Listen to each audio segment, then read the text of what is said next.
Hey, what is going on, Chargers? I am back from recording a rant. If this goes up before that rant, then spoiler alert, that's coming soon. Yeah, that's why my voice might sound kind of bad. I was emotional. But yeah, so I'm gonna go on to the first story, maybe the only story, probably the first story. So I want to ask you, I'm going to start off with like a question. So here you go. The question is, what jersey number would you pick? Right now. I'm just going to give you 15 seconds to pick a jersey number of your choice. Okay, that's enough time. You should have a jersey number by now. And I would like to let you know that about 50% of all your answers are incorrect. Because there's a rule, okay, if we're going by college basketball. So I didn't tell you that.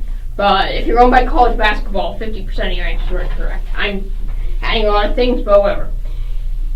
That would be not allowed because the numbers 6, 7, 8, and 9 on any part of the jersey are not allowed.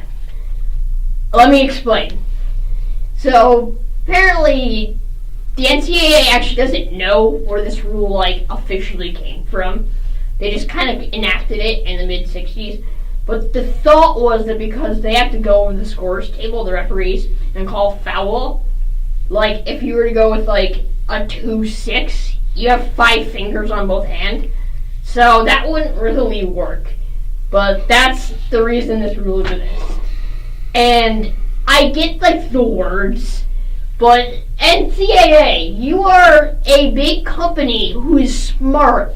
Figure a way out, because the NBA has. They don't have a limit on the numbers. But I can imagine the guys at the NCAA headquarters in the mid-60s. So okay, let's go over the rule books, guys. Page 92. Okay, so fouls. We're good with those. Yes, very good. We have free throws. Yeah, very good. Very good. We have the 2-point shot. Yes, very excellent. And then, I don't like the numbers. The numbers. Well, I guess we're going to take 6, 7, 8, 9 again. What am I supposed to do with my fingers? So yeah, that's where the rule comes from. And that means you have never seen 27, 49, 67, 82, 93. You get my point. So that's the first story. If you notice that, watch a college basketball game, and you will notice that there are none of those numbers. So the second story here is about the hit that caused quarterback safety. So, I think that you can all say, and I can all say as myself, that the new the quarterback getting killed kind of thing doesn't happen anymore because of a dumb rule. But it was worse back in the day. This is 1970. The Chiefs versus the Raiders.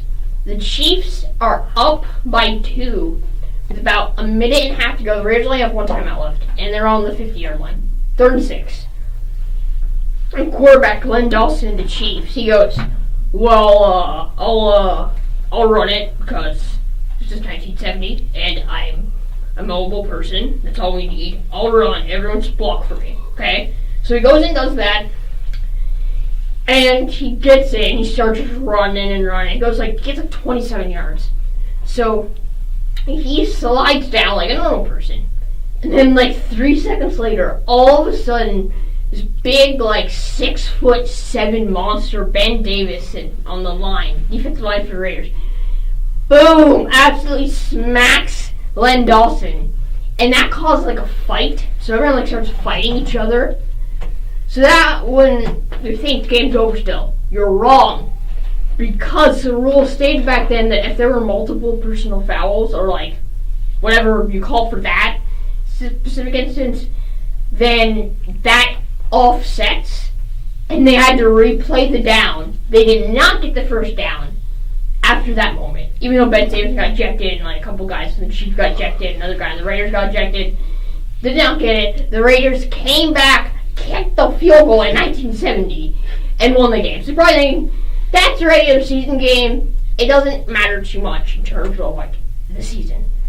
Well, you'd be wrong again, because back then there was no wild card game, and the Raiders played the Chiefs another time, and they beat the Chiefs. But the Chiefs would have had the better differential because that last game was won by 1 point for the Raiders. But because of the whole tiebreaker thing, they tied at the top of the division.